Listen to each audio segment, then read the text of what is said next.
The following presentation is a teaching by Avraham Imuna. In this video presentation, I'm going to teach on the scriptures found in Ezekiel Chapter 18 as it pertains to individual responsibility and its rejection of the doctrine of imputed righteousness.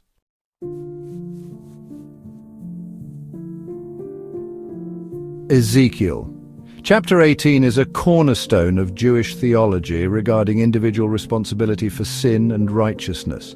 It refutes the notion of transferable punishment or substitutionary vicarious merit, emphasizing instead that each person bears the consequences of their own actions. This chapter, particularly verses 19 through 20, underscores the principle that the righteousness of the righteous is upon them alone, and the wickedness of the wicked rests solely on their own heads. These scriptures directly contradict the Christian doctrine of imputed righteousness through Jesus Christ, revealing a fundamental divergence between soteriology in the Hebrew scriptures and that of Christian theology.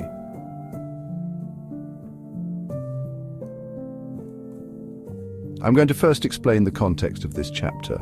Ezekiel 18 addresses the misconception held by the Israelites in exile, who believed they were suffering for the sins of their ancestors. This belief was encapsulated in the proverb, "The fathers have eaten sour grapes and the children's teeth are set on edge." Ezekiel 18, verse 2. God, through Ezekiel, explicitly rejects this idea, affirming that everyone is judged according to their own deeds. As God says through the prophet, "The soul who sins shall die. The son shall not bear the guilt of the father, nor the father bear the guilt of the son. The righteousness of the righteous shall be upon himself, and the wickedness of the wicked shall be upon himself." Ezekiel 18, verse 20.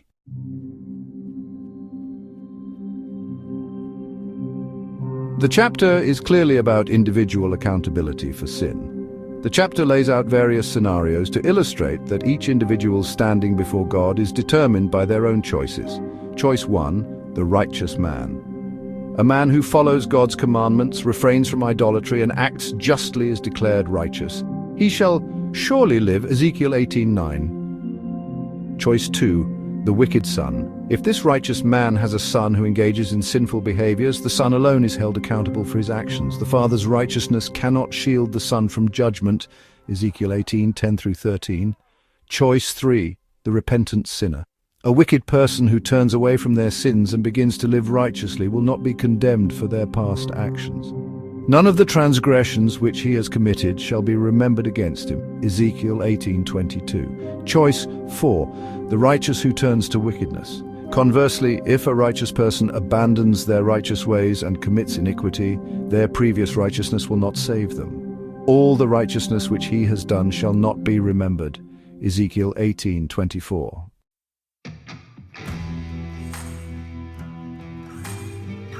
I find that verses 19 through 20 of Ezekiel 18 contain the heart of God's teaching on this topic. These pivotal verses make it unequivocally clear that righteousness and sin are non-transferable. God says clearly through Ezekiel, "Yet you say, why should the son not bear the guilt of the father? Because the son has done what is lawful and right, and has kept all my statutes and observed them, he shall surely live.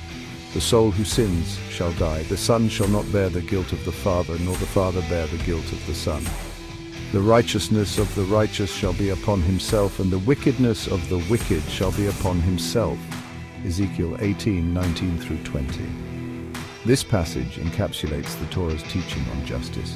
Responsibility for sin or righteousness is personal and cannot be transferred from one individual to another.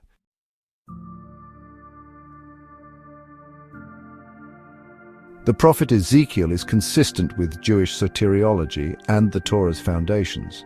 Jewish theology, as rooted in the Torah and expanded upon in the prophets, consistently maintains the principle of individual accountability. The Torah itself reinforces this idea in numerous places, as the Torah states in Deuteronomy 24:16, "Fathers shall not be put to death for their children, nor shall children be put to death for their fathers. A person shall be put to death for his own sin." And again, as the Torah states in Exodus 32:33, when Moses pleads with God to forgive the Israelites' sin, even offering himself as a substitute, God responds, "Whoever has sinned against me, I will blot him out of my book." So we see these texts clearly affirm that neither sin nor righteousness can be imputed from one person to another. Each individual's moral standing before God is determined by their own actions. Despite the clear teachings of the Torah and the Hebrew Scriptures at large, we find the Christian doctrine of imputed righteousness nowhere to be found. In stark contrast to the Scriptures, Christian theology introduces the concept of imputed righteousness through Jesus Christ. According to this doctrine, Jesus' supposed perfect righteousness is credited to all believers, while their sins are imputed to just him on the cross. This teaching is central to Pauline theology, as seen in passages such as 2 Corinthians 5:21, which states, "For he made him who knew no sin to be sin for us, that we might become the righteousness of God in him." However, again, this idea is entirely foreign to the Hebrew Scriptures. Ezekiel 18 explicitly denies the possibility of one person bearing the sins of another, or transferring their righteousness to someone else. The Torah's legal and ethical framework further reinforces the principle of individual responsibility, leaving no room for the substitutionary atonement espoused by Christianity. I believe the Christian doctrine on justification is introduced because of foreign influences. Christianity has Greco-Roman influence upon its soteriology, and especially its idea of imputed righteousness.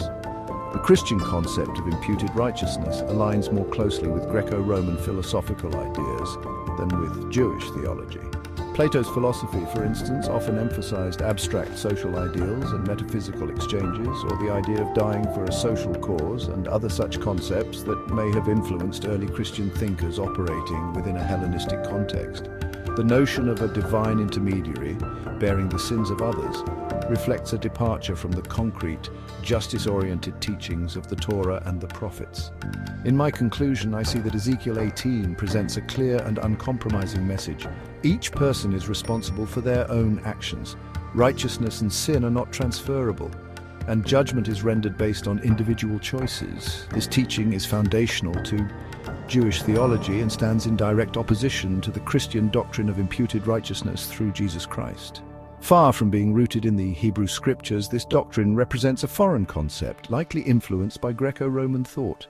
For those who seek to understand the biblical view of justice and salvation, Ezekiel 18 offers a timeless and unambiguous answer, that personal responsibility is the cornerstone of God's justice.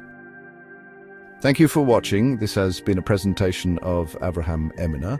The views expressed here are mine alone and are not meant to be an authoritative representation of any one religious tradition.